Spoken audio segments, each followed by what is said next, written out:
Yeah, so the Matthew effect, for those who are unfamiliar with biblical scholarship, will might not be familiar with the idea of the rich get richer and the poor get poorer. Ultimately, this idea that gains accumulate as do losses, and in an area of learning more generally, it's this idea that if you start off from a position of relative strength, you are more likely to accumulate further strength. You've got more knowledge that will allow you, for example, to develop further knowledge. And so the more knowledgeable gets more knowledgeable still, and those that start at a disadvantage struggle more. And so the gap between the haves and the have-nots increase.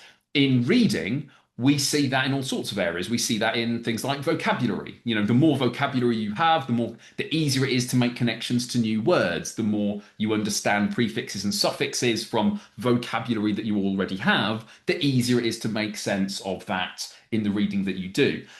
Where this kind of most commonly plays out is in kind of reading experience. So what we see is that those who are already relatively capable readers are more likely to undertake independent reading or to benefit from the reading that they do in the classroom.